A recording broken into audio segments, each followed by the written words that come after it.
the channel, or welcome back. This is the self-proclaimed Blue Dragon, and we're doing the monthly Q&A for September. Whoa, my voice almost cracked. For September this time. In the background, I'm working on some Dark Horse related page. I don't know because I haven't recorded it yet.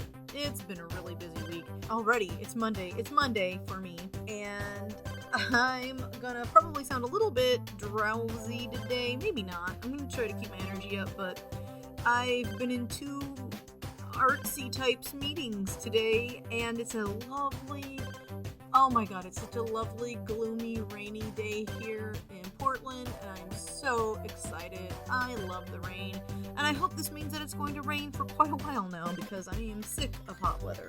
But anyway, I digress. Yeah, if I sound a little bit tired or my voice is a little scratchy, it's just because I've been doing a lot of talking today already, and I'm so disorganized I didn't have my shit together. But let's go. Let's go ahead and start with the questions. First one that's not at all Dark Horse related is about the Nature Wonders Zine that I had been advertising a little earlier in August and in September. I think in August and September. I was advertising the Kickstarter, but it turns out the Kickstarter was not, it was an all or nothing one, and they weren't able to get the full amount for the Kickstarter. However, printed versions of the book are still available, as well as PDFs, and that's going to be in JammytheBirb's Etsy shop. So if you guys are interested in that, if you also were kind of curious about that, having watched some of my videos, I'm going to put the link down in the description. They're very reasonably priced, and I myself am going to be ordering a copy just because I like the zine anyway.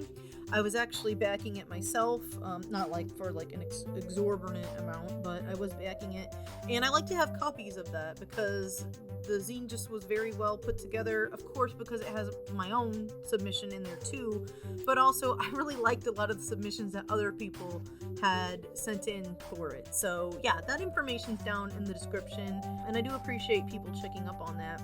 Yeah, that's all I got to say about it, other than JammytheBirb is amazing.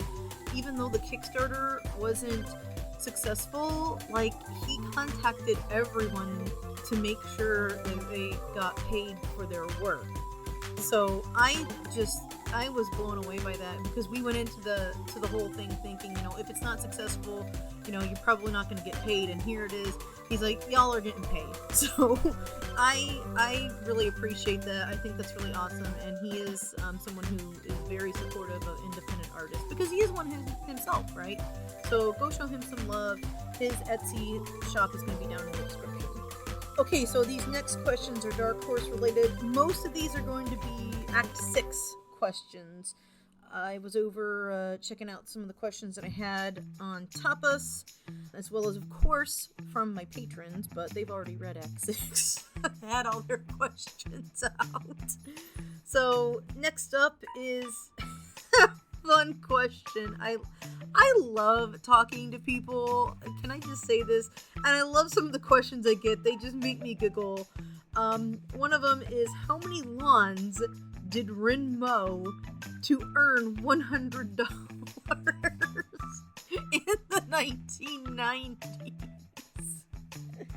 Especially considering that, like, a lot of people out here in Oregon, there are lawns, but a lot of people just have gardens as opposed to just having grass in their yard. I'm pushing on my lawnmower. I'm pushing on my lawnmower. But let's suppose, now she had been bragging that she earned $100. So if we're going to assume that each lawn is roughly $3 to $5, that would be around anywhere from 20 to 33 lawns that had to be mowed. And there, perhaps she got paid a little more. Maybe someone felt like tipping her. Maybe she got paid a little less. I remember being a waitress. We had some older folks who thought 50 cents was a good tip. It is not. It was not in the 2000s either. But that was a fun question. And I'm taking it seriously, even though it was clearly a joke. Next one. They, in Act 6, they shove Yuli back into the backpack that they're carrying him in. because they have to hide him because he's a dragon and they don't really want anyone seeing him. But somebody was also jokingly asking, how long can Yuli hold his breath? And that's a good question. I do not have an answer to that. I would assume that for his size, he probably wouldn't even be able to hold it as long as an average person. Although, having been transformed into a mythical being, and at times breathing fire, maybe he can, his lung capacity is maybe greater. I don't know. I do not have an answer for that. I have not thought that deeply into it. Suffice it to say, the bag is very porous. It is a canvas book bag, and I'm sure if he's having trouble breathing, he will just stick his fingernail where the zipper is and unzip it a little bit so he can get some fresh air. So he'll be okay. He's not going to die. Although I would not imagine riding around in a backpack is going to be much fun. Although I do see dogs and cats, like people carrying around their dogs and cats in backpacks a lot. But Rin is not necessarily the most careful person, unlike some of these other people. So yeah, it's probably not any fun. Anyhow, that was fun, musing on that. Next question. And this is referring to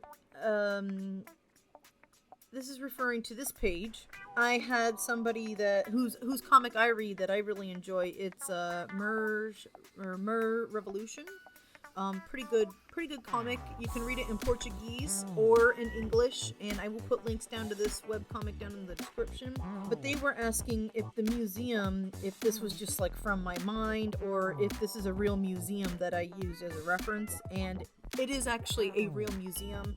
I think it is in Washington, but I don't believe it's in Seattle. I tried to find a museum that I liked the photograph and the angle of, and yeah, this is not, something that I fabricated. This is a building that is in existence that I used for this page. I can't remember what the museum was, but I'm going to see if I can poke around and find a link to it, because all I did was Google, museums in Washington State to find this. So I will see if I can find that and put it down in the description. Next question. Is Yuli allowed in the museum? Why or why not? Obviously, I'm paraphrasing this. But as, we discovered when they get in there, they're not allowed to take their backpacks in, which was something that I remember being a thing after... No, I'm going to be serious for a minute here. But I remember that after the Oklahoma City bombing, a lot of museums and places were starting to make it mandatory to check in your backpacks. So that's kind of why this is included in the comic. It's a much more... I kind of am playing it lightly because they're teenagers and they don't take anything seriously. But I remember even some of the museums in Springfield. There's a natural history museum in Springfield, Illinois. And I remember when we went on a class trip there. So that would have been in around 1993. And I don't know when the trip was. I was probably a little older. But I specifically remember the teachers telling us on this trip to not leave your bags on the bus because they were going to be unattended. The bus driver was actually going to go into the museum so that they weren't sitting there bored for the whole trip. And the museum had just installed these new lockers and were requiring students and adults, everyone. No one was allowed to really take their purses or anything into the museum. Partially because, obviously, of the bombing that I was talking about. Also, in part, to protect, some of the things from being maybe lifted from the museum. And probably also because purses and large backpacks and things, it's very easy for you to accidentally knock things over with things outside of your person.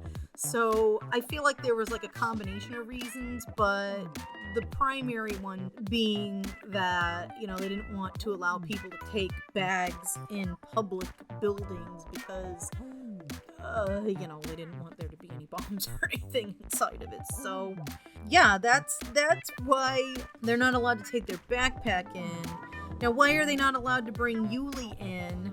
Usually pets aren't allowed in public buildings, particularly pets that aren't service animals. Now, clearly, there are places that are more lenient on that. I know that there are dog cafes. I know that there are places that allow cats to be indoors and stuff so long as you have, your pets on a leash. But this is a museum, and unless it's a service animal, I highly doubt they would allow you to take an animal inside a museum for the same reasons that they wouldn't want you lugging a bag around, knocking things over. Animals could accidentally knock things over if they're not very well trained. So yeah, he's not allowed in there, and that's why. Also, he's a dragon. The girls have, they wouldn't be like carrying it around because people aren't necessarily observant, but he's a little baby dragon looking thing. So they wouldn't really want him out in the open in case somebody wanted to kidnap him and do testing on him. They have their reasons. I have 2 more questions left, and then we're going to wrap up the video. These are related to Time Warp, which is the chapter that's updating on Comic Fury. I don't think these really have spoilers, but if you don't want to watch the rest of the video, if you are reading on one of those other sites that hasn't posted anywhere near Time Warp yet, then you might want to skip to the end of the video or cut out here. But these aren't really all that spoilery, to be quite honest. I got a question. How did you do the effect on page 17 of Time Warp? And I'm going to post it up now so you can see what this is in reference to. And, I was going to watch a video on how to do this really cool broken reflection thing. And I will put the link to that YouTube video down in the description. I shared it on Comic Fury because I was asked about it.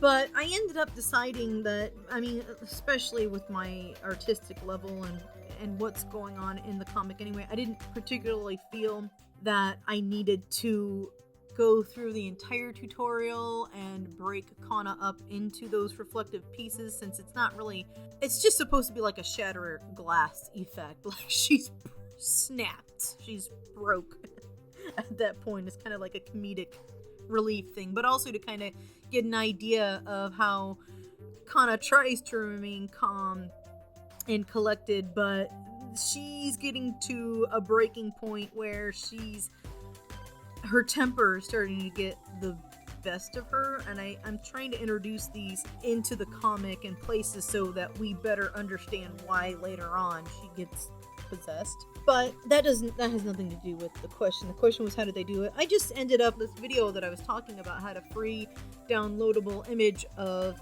broken glass, and what I did was I downloaded that image and I just kind of cut out all of the white parts and left the crack, the glass cracking, and then I just superimposed it over the ink job and screen tone that I had done of the page on a different layer. It was basically on a layer higher up than the other layers. And I don't think I probably resized the image a little bit, but I mostly just kind of cut off whatever extra I didn't need because it was a pretty big image.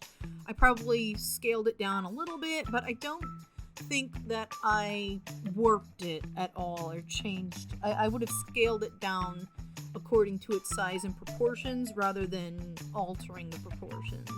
So I just kind of cut off part of it, and that's how I did it. It wasn't anything. I'm glad it's effective, but it was fairly simple how I did it. So I would have liked to have done the other thing, follow that video and their tutorial, but I think you all know that I'm always flying by the seat of my pants, and so I just decided I was spending too much time on it and it would be just as effective to not do that. But by the time I get around to editing and revamping this act, I might actually follow through with that tutorial. I haven't decided yet. It's always good to learn new things, but I'm not sure if it's really necessary for this one tiny panel in the act. And then the last question is also more of a joke question, just because I've been teasing them so much. When do we get fairies? They're gonna be in the story soon. Kind of soon, and that's all I can say. I'll have some in there soon. This is such a big story, though. It's going to be so long that there's going to be plenty of fairies in the story. The will be here eventually.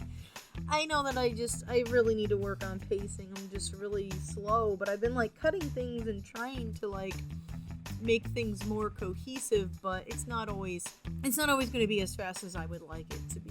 So yeah, but these are all very good questions. I always have a lot of fun reading the comments and getting questions, especially like the fun question, the serious questions, just as much as the fun questions. The fun questions make you think outside the box, But yeah, I think that's it for this month. This is plenty long. Tried to answer everybody's questions. Thank you all for asking questions, for watching the videos. If you're interested in supporting my art, Patreon, subscribe, star, Ko-fi, all that stuff is down in the description. Otherwise, like, sub, do the bell thing if you like to do that. That's groovy. Thank you so much. Peace and love. Fare you well. And keep on